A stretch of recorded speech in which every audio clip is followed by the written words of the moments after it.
বিজয়ের দিনে আরেকটা বিজয়, ছেলেরা খেলেছে বেশ, উইন্ডিজ থেকে বাংলা, আনন্দে ভাসছে দেশ। প্রিয় দর্শক, আসলে কি বিজয়টা হলো আমাদের বিজয়ের দিনে? আমাদের এক কথায় আজকের বিজয়টা ওয়েস্ট ইন্ডিজের সাথে বাংলাদেশের টি-20 ম্যাচের একটা জয়, এবং কোইন্সিডেন্সলি সেই জয়টা আসলো আমাদের বিজয়ের দিনে। দ্যাট মিনস আমাদের 16ই ডিসেম্বর মহান বিজয় দিবসের দিন। আপনি চিন্তা করে দেখুন, একটা দল শেষ টি-20 ম্যাচ জিতেছিল ওয়ার্ল্ড কাপের মাঝামাঝি সময়ে, তারপর আফগানিস্তান, পাকিস্তান, ইন্ডিয়ার সাথে 3 সিরিজ, কোথাও একটা টি-20 ম্যাচও বাংলাদেশ জিতে নাই। সেই দলটাই যখন খেলতে নামলো, শুরুতে প্রচণ্ড ধাক্কা, তানজিদ হাসান তামিমের 11 বলে মাত্র 6 রান করে ফিরে যাওয়ার পর লিটন দাস যখন 0 করে আউট হয়ে গেল, দলকে দুঃখের সাগরে ডুবিয়ে দিয়ে আবারও ত্রাতা হয়ে আসলো সৌম্য সরকার। সৌম্য সরকারের দুর্দান্ত একটা ইনিংস, 43-44 রানের। তারপর শেষের দিকে মাহেদী হাসান এবং শামীম হাসান পাটোয়ারির একটা ব্রিলিয়ান্ট নকে বাংলাদেশ টোটাল 147 রান স্কোরবোর্ডে তুলতে সক্ষম হলো।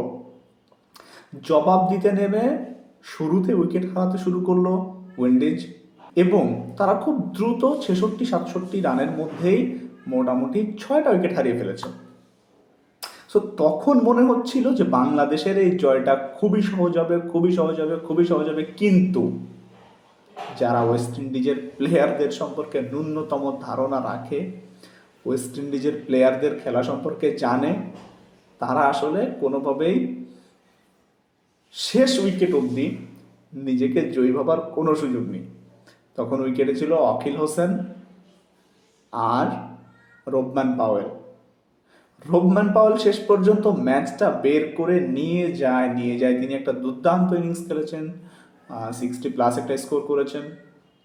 সো শেষ ওভারেই ত্রাতা হয়ে আসেন হাসান মাহমুদ। পরপর 2 উইকেট তিনি নিয়ে শেষ অবধি ওয়েস্ট ইন্ডিজকে 140 রানের মধ্যে আটকে রাখতে সমর্থ হলেন, এবং বাংলাদেশ ম্যাচটা জিতল।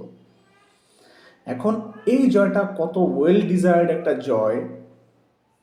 ইন্ডিয়ার সাথে আমি আগেই মেনশন করলাম, টি-20তে সিরিজ হারা 3-0-তে, ওয়েস্ট ইন্ডিজের সাথে হোয়াইট ওয়াশ হওয়া।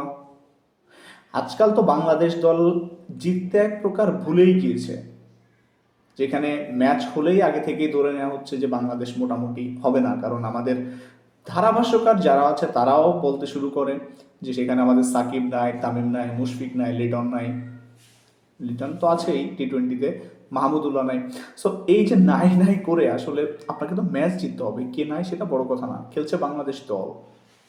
সো অবশেষে আমরা ওয়েস্ট ইন্ডিজের সাথে টি-20 জিতলাম, যেখানে কিন্তু বাংলাদেশ ওয়েস্ট ইন্ডিজের সাথে আসলে ওয়ানডে ফরম্যাটটা ভালো খেলে, কিন্তু আমাদের ওয়ানডে ফরম্যাটে হোয়াইট ওয়াশ হওয়ার পরে জয়টা আসলো ওয়েস্ট ইন্ডিজ থেকে, জয়টা আসলো টি-20 ফরম্যাটে।